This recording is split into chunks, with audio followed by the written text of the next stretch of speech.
தமிழ் நேசனின் சிறப்பு செய்தி. வழக்கறிஞர் திரு ஸ்ரீமுருகன் அவர்களின் புத்தகம் வெளியீடு கண்டது. திரு ஸ்ரீமுருகன் தனது 2வது சாட்சிய சட்டம் என்ற தலைப்பில் புத்தகத்தை எழுதி பிரமாதமாக அண்மையில் வெளியீடு செய்துள்ளார். இவருடைய முதல் புத்தகம் கடந்த ஆண்டு வெளியீடு கண்டது.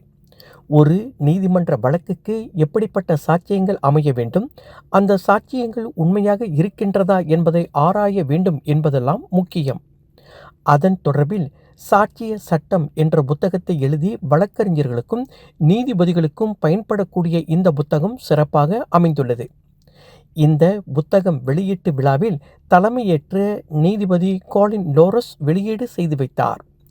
இவ்விழாவில் நீதிபதிகள் முன்னாள் மலாயா தலைமை நீதிபதி துங்கு மைமுன் துவான்மாட், தான் ஸ்ரீ நளினி பத்மநாதன், டத்து மேரி லீம் மற்றும் வழக்கறிஞர்கள், தமது நண்பர்கள், குடும்ப உறுப்பினர்கள் அனைவரும் கலந்து கொண்டு இந்நிகழ்ச்சியில் சிறப்பு சேர்த்தனர். இந்நிகழ்ச்சிக்கு வந்திருந்த நாட்டின் தலைச்சிறந்த வழக்கறிஞர்களில் ஒருவரான குணமலர் ரேக்கோ ராசு அவர்கள் தமிழ் நேசனுடன் புத்தகம் குறித்து விவரித்தாவது. வணக்கம், நான் குணமலர் ரேக்கோ ராசு, வழக்கறிஞர். இன்று திரு ஸ்ரீமுருகன் அவர்களுடைய எவிடன்ஸ் ஆக்ட் அப்படின்ற புத்தகம் 2வது புத்தகம் வெளியீடு காணுது. அவர்களுக்கு என்னுடைய வாழ்த்துக்கள். இது எவிடன்ஸ் ஆக்ட் அப்படின்னு சொன்னால் சாட்சிய சட்டம் அப்படின்னு நம்ம சொல்லலாம். ஒரு நீதிமன்றத்தில் சாட்சிய சட்டம் ரொம்ப முக்கியமான விஷயம். யாரு சரி யாரு தவறுன்னு ஒரு நீதிபதி முடிவு சொன்னாலும் கூட அதற்கான உதவிகளை செய்யக்கூடிய கடப்பாடு வழக்கறிஞர் எங்களுக்கு இருக்கு. இந்த எவிடன்ஸ் ஆக்ட்ன்றதுல பார்த்தீங்கன்னா இந்த புத்தகத்தில் கூட என்ன இருக்கு அப்படின்னு பார்த்தா, யாருக்கு ப்ரூஃப் பண்ற அந்த பேர்டன் இருக்கு, யார் சட்டத்தை அந்த சாட்சிய சட்டத்தை நீதிமன்றத்துக்கு எடுத்து போகணும் அப்படின்னு இருக்கு. அப்புறம் என்ன மாதிரியான கேள்விகள் நீதிமன்றத்தில் கேட்கணும், கிராஸ் எக்ஸாமினேஷன், ரீ எக்ஸாமினேஷன் விஷயங்கள் இருக்கு. அதை பற்றியும் சொல்லியிருக்கிறாங்க. அது மட்டும் இல்லாமல் என்ன மாதிரியான சட்டங்கள் அட்மிசபிள்னு இருக்கு. எல்லா சட்டங்களும் நம்ம கொண்டு போயிடலாமா, எந்த சாட்சி முக்கியம், கண்ணால பார்க்குற சாட்சி முக்கியமா, இல்லை விஷயங்களை ஒருத்தர் சொன்னாங்க கேட்டு அது ஹியர்சேன்னு சொல்லுவோம், அப்படி சொன்னாலும் நீதிமன்றத்தில் ஏற்றுக்கொள்வாங்களா, இந்த மாதிரி விஷயங்கள்லாம் இந்த புத்தகத்தில் இருக்கு. ரொம்ப டைம்லியான நீட் அப்படின்னு நம்ம சொல்லலாம். ஏன்னு சொன்னால் நம்மளோட எவிடன்ஸ் ஆக்ட், மலேசியாவோட எவிடன்ஸ் ஆக்ட் நம்மளுடைய இந்தியன் எவிடன்ஸ் ஆக்டை பேஸ் பண்ணது தான். இந்த ஆக்டெல்லாம் உருவாக்குறப்ப, இந்த சட்டத்தை அவங்க கொண்டு வரப்ப பழங்காலமாகவும் இருந்திருக்கு இல்லையா. ஒரு காலத்தில் டெலிகிராம் அந்த சட்டம் எப்படி அட்மிசபிளா, அந்த சட்டம் அந்த சாட்சி அட்மிசபிளா அப்படின்னு பார்ப்போம். இன்னைக்கு வாட்ஸ்அப் வரைக்கும் வந்துருச்சு.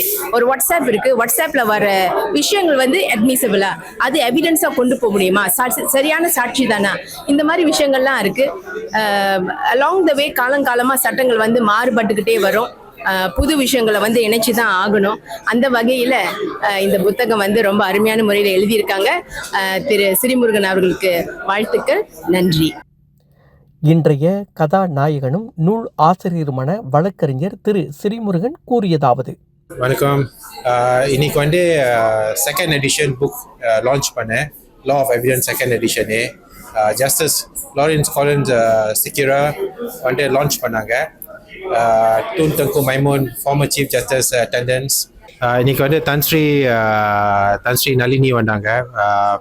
Launch by justice Collin Lawrence Sequerah, Datuk Mary Lim, எல்லாம் இந்த எவிடன்ஸ் புக் லான்ச் பண்ணாங்க இன்னைக்கு. My family members, lawyers, friends எல்லாம் வந்தாங்க, சப்போர்ட் பண்ணாங்க. இந்த புக் பேசிக்லி லாயர்ஸ்க்கு இந்த எவிடென்ஷியல் ரூல்ஸ்ன்னு சொல்லுவாங்க.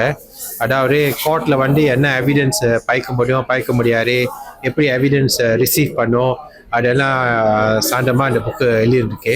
ஸோ லாயர்ஸ்க்கும் ஸ்டூடெண்ட்ஸ்க்கும் ஜட்ஜஸ்க்கும் கொஞ்சம் ஹெல்ப்பாக இருக்கும் இந்த புக்கு. நிகழ்ச்சிக்கு வந்திருந்து சிறப்பு சேர்க்க நீதிபதிகள் மற்றும் வழக்கறிஞர்கள் அனைவரும் திரு ஸ்ரீமுருகன் அவர்களை பாராட்டினார்கள். ஒரு அற்புதமான புத்தக வடிவில் விளக்கத்தை தந்திருக்கும் திரு ஸ்ரீமுருகன் அவர்கள் தொடர்ந்து இது போன்ற படைப்புகளை வெளியிட வேண்டும் என்று கேட்டுக்கொண்டனர். திரு ஸ்ரீமுருகன் அவர்கள் நம் நாட்டின் தாய் கோவிலாக திகழும் கோலாலம்பூரில் உள்ள ஸ்ரீ மகா மாரியம்மன் தேவஸ்தானத்தின் அறங்காவலரும் பொருளாளருமான டத்தோ அழகன் அவர்களின் புதல்வர்தான் என்பதும் குறிப்பிடத்தக்கது.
தமிழ் நேசன் டிவியை லைக் பண்ணுங்க, சப்ஸ்கிரைப் பண்ணுங்க, சப்ஸ்கிரைபர் பெல் பிரஸ் பண்ணுங்க. இது ஒரு தமிழ் நேசன் டிவி தயாரிப்பு.